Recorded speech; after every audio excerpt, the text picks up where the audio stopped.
Saudara-saudara, Rasul Paulus mengingatkan, jangan lagi hidup di bawah hukum.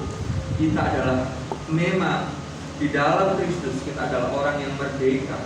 Kita tidak lagi berjuang untuk dibenarkan. Kita tidak lagi berjuang untuk diampuni dosanya. Kita tidak lagi melakukan segala aktivitas rohani untuk dianggap benar. Kita telah dianggap benar oleh kasih karunia Tuhan, dan itu adalah anugerah yang besar oleh kematiannya di kayu salib, kebangkitannya dan kenaikannya. Tetapi jangan lagi jangan mempergunakan kemerdekaan itu untuk berbuat dosa, karena kemerdekaan yang kamu pergunakan untuk berbuat dosa akan menjerumuskanmu ke dalam perbuatan daging yang menghancurkan hidupmu dan merusak banyak orang. Dan firman Tuhan juga berkata dalam ayat yang ke-19, perbuatan daging telah nyata, yaitu percabulan, kecemaran, hawa nafsu, penyembahan berhala, sihir, perseteruan, perselisihan, iri hati, amarah, kepentingan diri sendiri, percideraan, roh pemecah, kedengkian, kemabukan, pesta pora dan sebagainya. Terhadap semuanya itu kuperingatkan kamu seperti yang telah kubuat dahulu, bahwa barang siapa melakukan hal-hal demikian, ia tidak akan mendapat bagian dalam kerajaan Allah. Saudara-saudara, Rasul Paulus berkata, mereka yang dimerdekakan oleh Tuhan Yesus, jangan mempergunakan kemerdekaan itu untuk berbuat dosa. Bahkan Rasul Paulus berkata, sesungguhnya mereka yang mempergunakan kebebasan untuk berbuat dosa bukanlah murid Kristus, yang tidak mendapat bagian dalam kerajaan Allah, bukanlah orang yang sudah diselamatkan. Mereka yang telah diselamatkan, mereka mengikuti pimpinan roh, bukan mengikuti pimpinan daging. Pimpinan daging terbagi dalam 4 bagian, yaitu hawa nafsu seksual, hidup dalam pertikaian, bergaul dengan kuasa gelap, dan memuaskan diri sendiri. Saudara-saudara, orang yang demikian, orang Kristen yang demikian tidak masuk ke dalam kerajaan Allah. Artinya, kebebasan yang dipergunakan oleh orang Kristen, oleh orang yang percaya Tuhan, yang mengaku percaya Tuhan Yesus untuk berbuat dosa, dia sebetulnya belum pernah mendapatkan kemerdekaan dari Tuhan Yesus. Dia bukan murid Kristus. Saudara-saudara, dulu saya punya HP Apple, mirip Apple. Saya punya HP putih gitu, seperti iPhone. Waktu itu iPhone masih putih, sekarang ada iPhone yang grey gitu. Ketika saya tuh, karena saya tuh nggak punya uang buat beli HP, saya dapat HP itu, saya tidak merasa sebetulnya bahwa saya itu membohongi orang bahwa saya punya Apple. Tapi ketika saya di kampung ya, di RT halal bihalal gitu, orang saya nyalain HP saya, mereka lihat saya semua. Wih Pak, HP ini Pak, apa? Jendelok Pak. Dia lihat ya. Wih, butuh Apple ternyata, tapi pikir Apple. Suatu saat saya bimbingan tugas akhir, dosen saya ke Bandung, saya bimbingan ke Bandung. Waktu saya bimbingan, dosen saya ngeliatin HP saya. HP ini Apple. Dia lihat HP-mu. Oh, Apple Malang ini. Bukan Apple Amerika ya, tapi Apple Malang. HP itu bagus ya, Apple Malang, jadi olok-olok. Ya dari luar Apple. Tapi kalau coba difotoin dong, gambarnya jelek.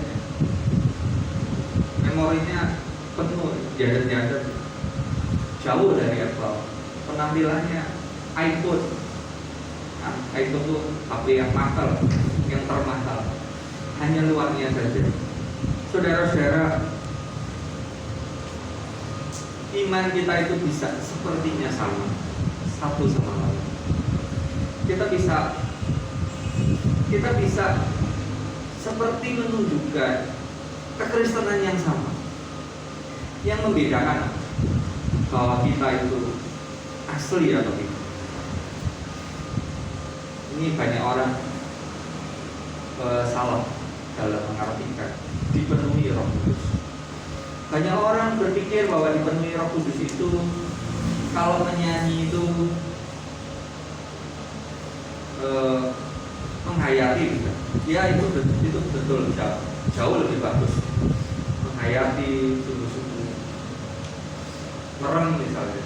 Atau banyak orang mengartikan dipenuhi Roh Kudus itu rajin datang ke gereja. Ya memang itu salah satu rajin. Ya bagaimana kalau tidak? Tapi itu bukan tanda. Atau berbicaranya menggebu-gebu. Kalau menggebu-gebu penuh semangat nih dipenuhi Roh Kudus. Kalau enggak menggebu-gebu ngomongnya itu pelan, lunak, enggak dipenuhi Roh Kudus. Pendeta seperti apa yang dipenuhi Roh Kudus? Yang mungkin yang berbicaranya pelan.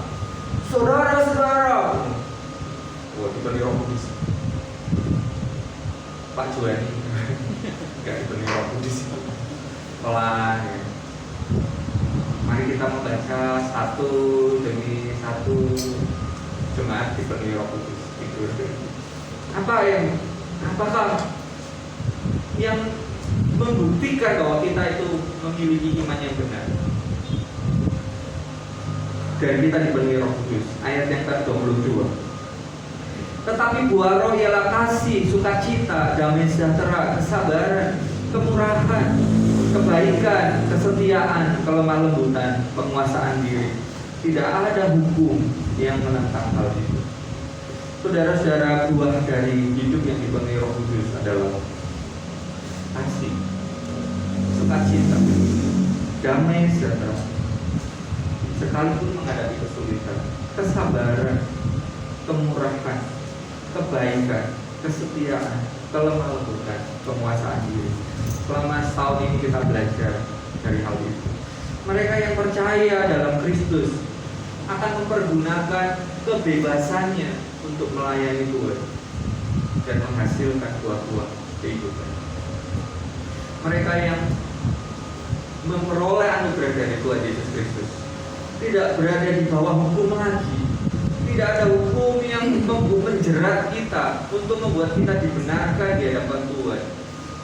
Dia hidup di dalam kemerdekaan, tetapi kemerdekaan itu digunakan untuk melayani, untuk menghasilkan buah-buah roh yang semakin hari semakin terasa di dalam kehidupan kita.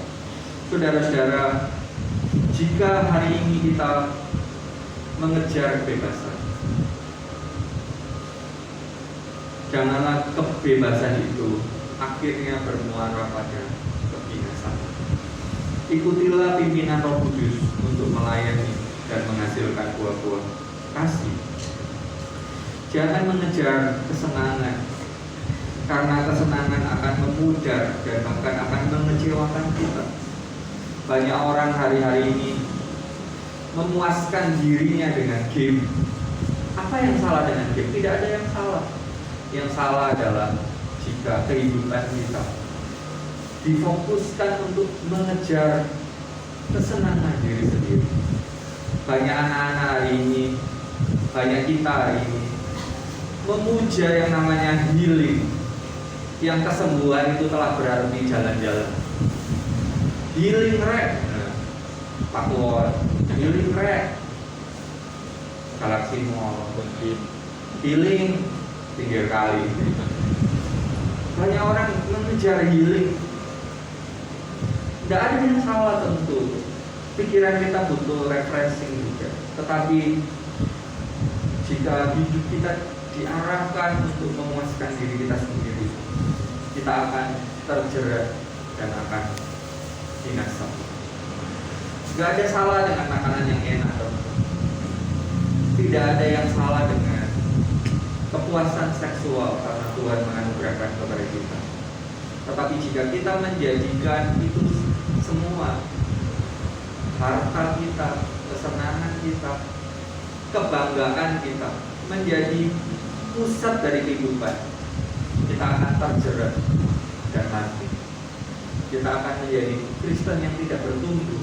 Seperti Tuhan berkata, ada benih yang ditanam di semak-semak duri. Dia terhimpit oleh kekhawatiran hidup, kesenangan dunia, dan keinginan mata. dia terhimpit dan mati. Ada banyak iman yang akhirnya terhimpit dan mati karena menjadikan semua itu tujuan.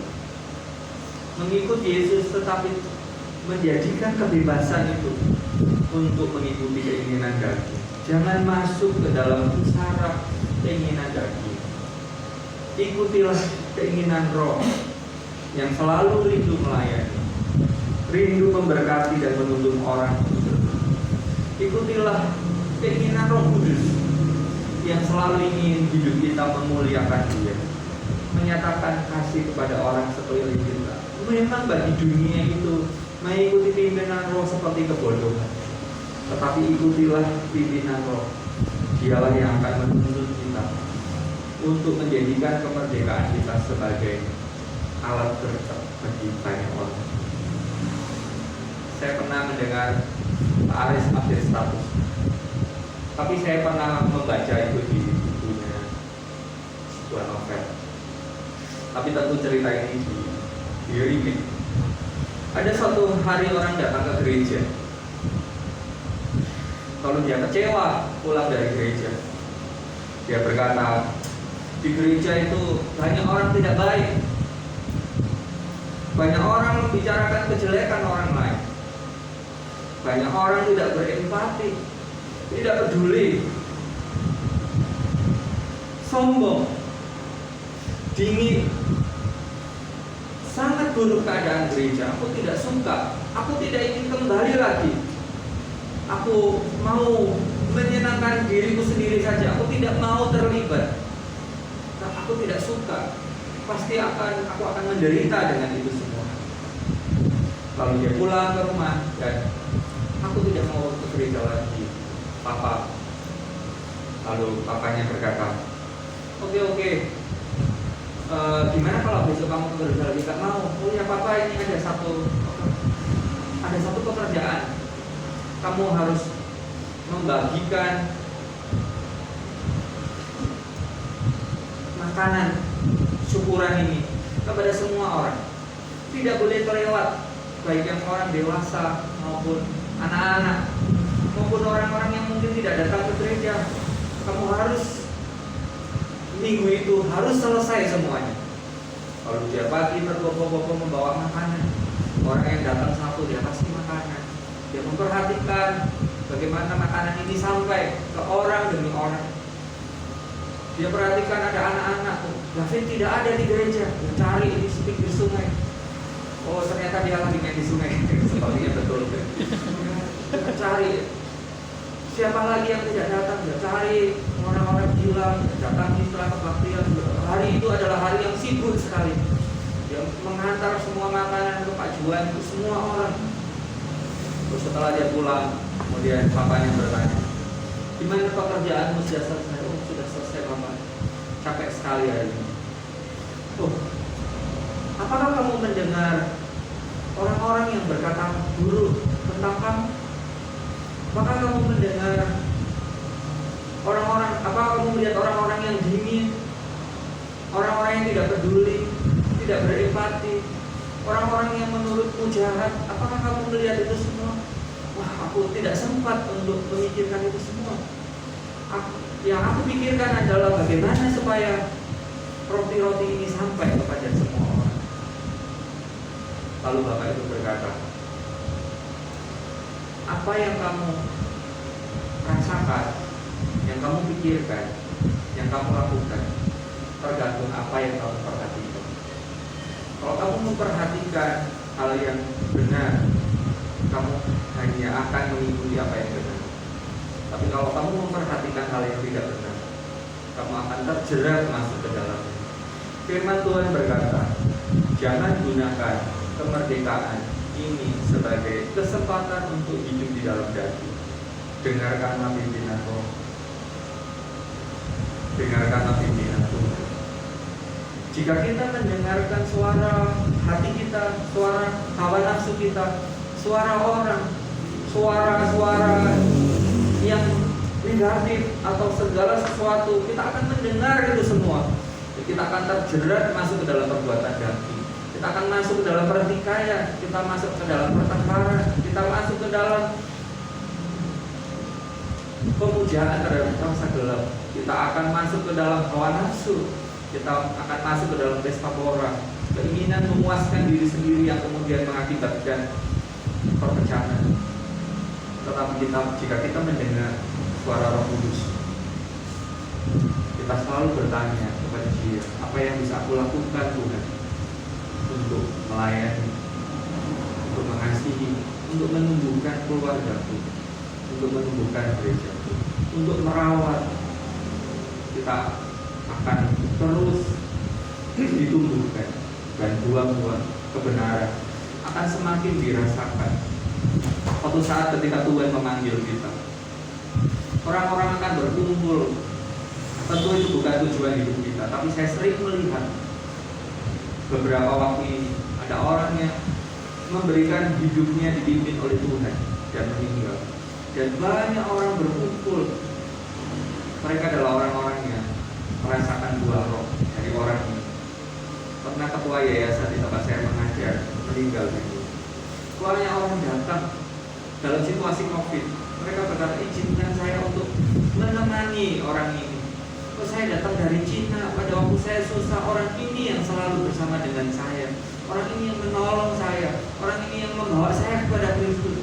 Orang datang untuk memberikan penghormatan karena dia ada buah Roh Kudus yang keluar dari dalam diri orang tersebut, yang dirasakan oleh banyak orang. Tentu kemuliaan diri sendiri bukanlah tujuan kita, tetapi biarlah orang-orang di sekeliling kita akan semakin mengenali buah Roh itu dari dalam diri. Ikutilah pimpinan Roh Kudus.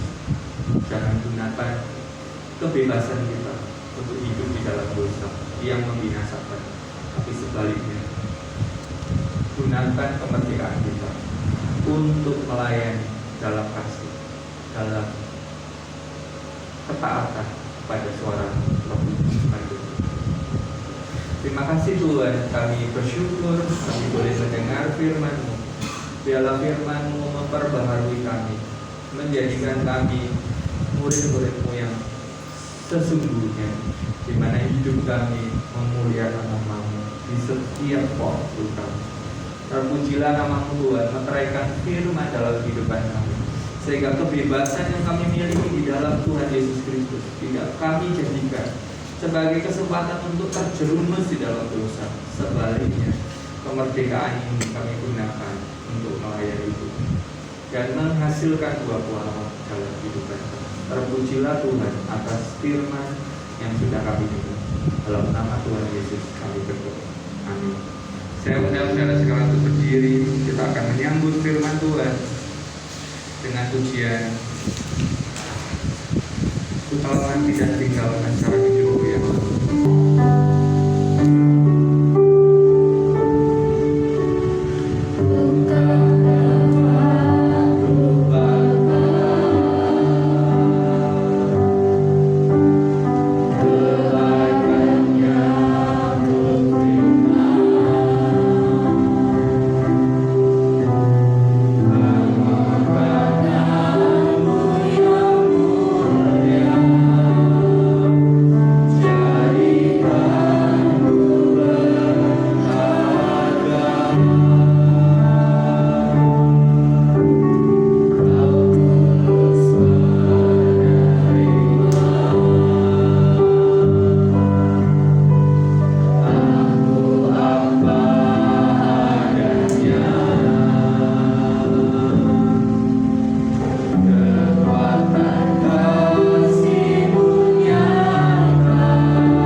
sampai kami berjumpa dengan Engkau. Setiap orang akan menikmati rasa yang indah dari hidup kami setiap hari, baik mereka yang dekat di dalam rumah kami, suami atau istri dan anak-anak kami, orang-orang terdekat, maupun orang-orang di sekeliling, maupun jemaat Tuhan di tempat ini, maupun di tempat pekerjaan, dimanapun kami berada. Biarlah setiap orang akan mengalami betapa indahnya Tuhan dalam hidup kami. Mari Roh Kudus pimpin kami untuk kami semakin serupa dengan pribadi Kristus yang menyelamatkan kami. Terima kasih Tuhan atas firman dan atas ibadah yang boleh kami lakukan. Kami akan pulang antar kami sampai di rumah dengan selamat. Pimpin kami untuk terus bersekutu di waktu-waktu baik formal maupun tidak formal. Pimpin kami untuk terus memuliakan nama-Mu dimanapun kami berada. Diberkatilah setiap kami Tuhan, dan pimpin kami untuk dicukupi, dipelihara oleh Tuhan. Usaha pekerjaan kami dibuat Tuhan berhasil, dan biarlah Tuhanlah yang mencukupi kebutuhan kami, sehingga tidak ada satupun di antara kami yang kekurangan. Karena Engkaulah yang memelihara kami. Peliharalah kami Tuhan, nyatakanlah kebesaran-Mu setiap waktu, sehingga setiap kami memandang Engkau, baik kami sebagai pribadi, keluarga maupun gereja, memandang kepada-Mu dan melihat kemuliaan-Mu terus dinyatakan waktu demi waktu. Biarlah kami memuji-Mu dan menyanjung-Mu di seumur hidup kami. Terpujilah nama-Mu Tuhan, kami bersyukur. Saudaraku yang kekasih, pulanglah di dalam damai sejahtera dan pemeliharaan dari Allah Bapa di surga, kasih karunia yang terdapat dalam karya Kristus, serta penyertaan pimpinan Allah Roh Kudus menyertai saudara sekalian sampai selama-lamanya. Amin.